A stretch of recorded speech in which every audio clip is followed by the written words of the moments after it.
Hi everyone, this is my original story, Passes the Matchmakers.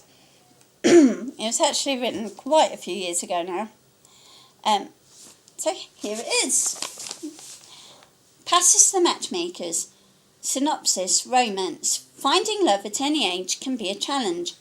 What happens when first-time love finds its way to you in your 30s? Jane Albright was a sickly child and, preferring the safety of the nest, locks herself away in her room. One day she decides to spread her wings and moves into her own place.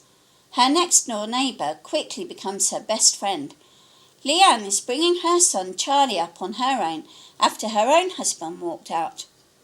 What happens when she decides to play matchmaker and introduces her to her brother-in-law? The course of true love never did run smooth, especially for these two shy 30-somethings. Chapter 1. Jane sighed wearily. Pushing the pretty curls out of her face, she sank down onto the couch that had been put in the as-yet empty lounge. "Welcome to the real world, Jane."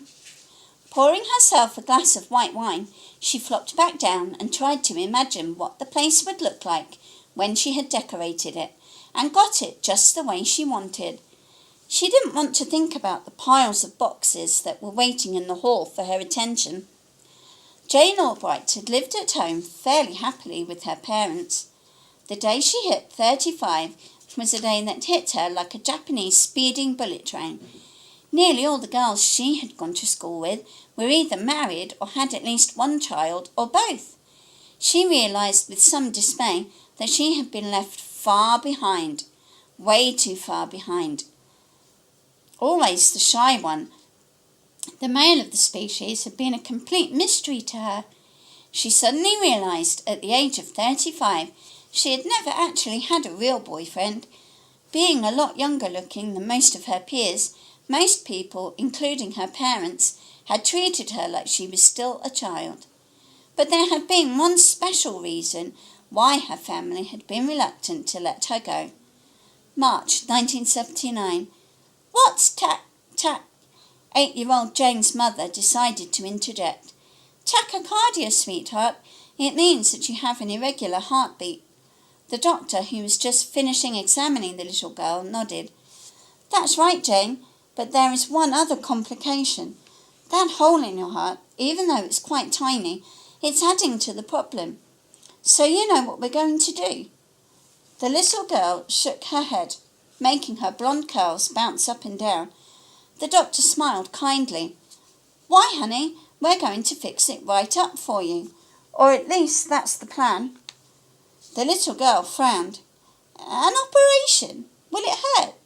she finished, staring directly at the doctor. "Well, honey, we'll put you to sleep so you won't feel a thing." She had put up a fight to get a place of her own. Her brother Tony, who at 40 had only just got married himself, had vocalised his concern. "Jane, are you crazy? You'll never manage on your own. You know that." And seeing that the family had originated from Liverpool, only moving further down south to London to be near top hospital guys, it seemed the obvious choice to go house hunting. She had found a small flat on Scotland Road. When she had picked up the keys, she was shaking with excitement. "This is where it really all begins," she thought, as she sipped her wine happily.